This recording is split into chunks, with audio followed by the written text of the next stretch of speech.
Hi guys, we're back again. I know it's been a while since I've done a video. In this video I want to talk about RCA cables and patch cables for your amplifiers and preamps, and what exactly would be better. Do you necessarily want to waste money chasing what I call the ghost as far as quality?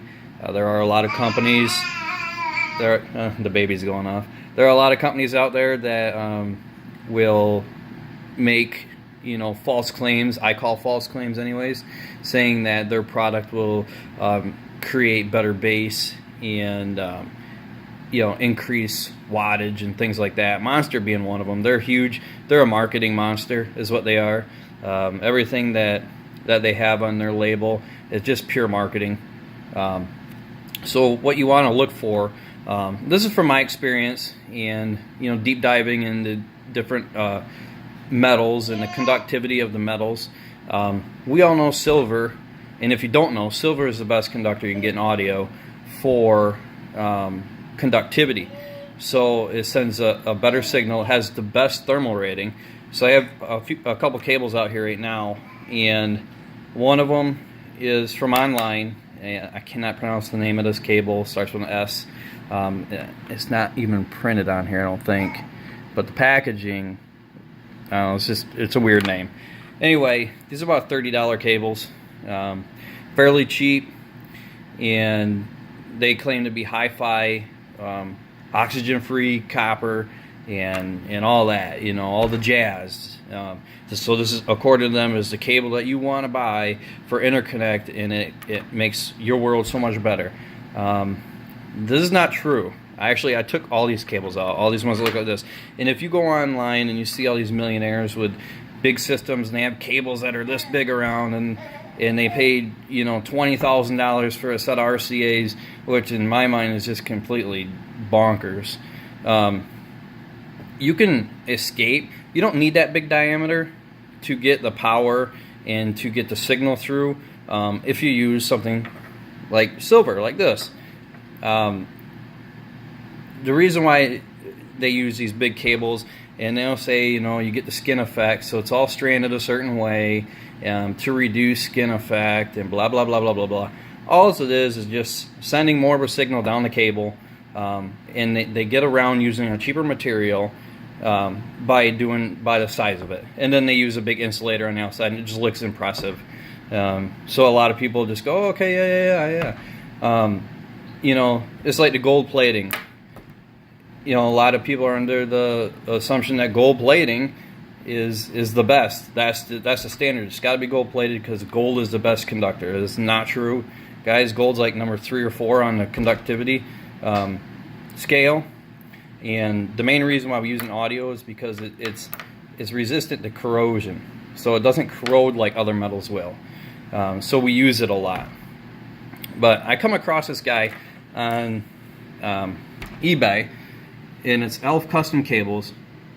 Really love his cables, and he sends us certificate of authentication, whatever certificate. I can't say it today, but anyway, it lists what this is made out of, and you can see it right here.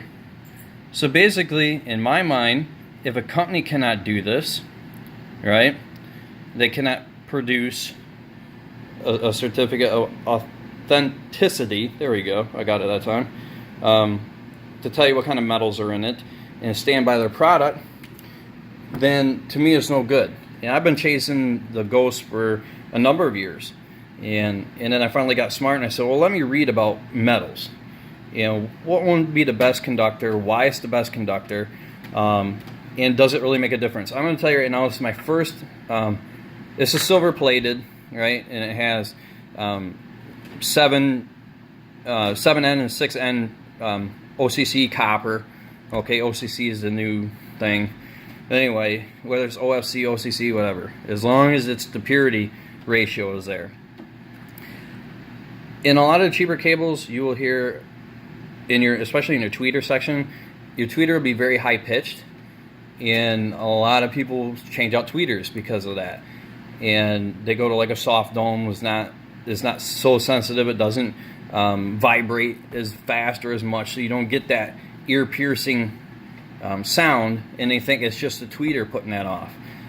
In some cases, probably, some cases it is a tweeter, but a lot of it is the purity of the metals that you have. Impure metals in cables will cause a high-pitched scream on your tweeter. So when I replaced it to this cable by Elf Custom Cables on eBay, I'm going to repeat that again,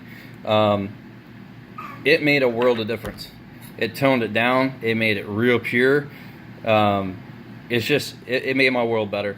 And then I went and got speaker cables as well from the guy. So I stick with the silver. I don't go gold.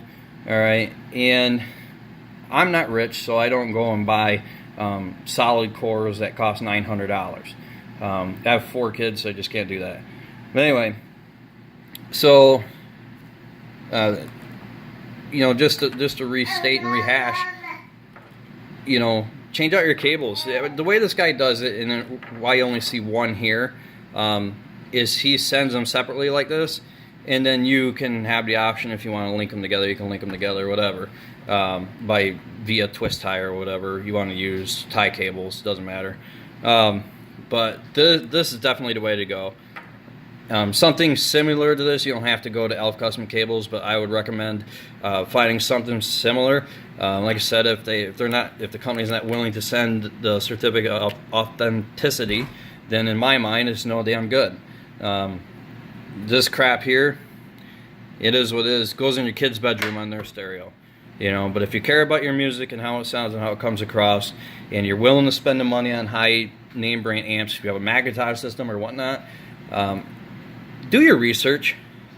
Don't go and spend $20,000 on a set of cables either, because that's just retarded in my mind. It's just super stupid. That's my take on it. I'm not asking anyone to comment negatively because you bought expensive cables. Hey, over the years, I bought a lot of cables that would equate to a ton of money as well. So I'm just saying, do your research the metals, and then find what's going to fit you and your taste. So that's basically the gist of this whole thing. I'm not going to go to an audio show and go, oh look, they're using $20,000 set of cables, that's the way to go, because the audio show does it. Audio shows are there to sell crap, so obviously they want to sell their upscale stuff to make money. You gotta look at the world as a big marketing scheme. Everyone wants to make money, and they want to make the most money they can. So are they going to tell you truth? To a point, and then the rest is going to be figment of numbers. So I thank everyone for watching. I'm going to wrap this up right here. Have a good one.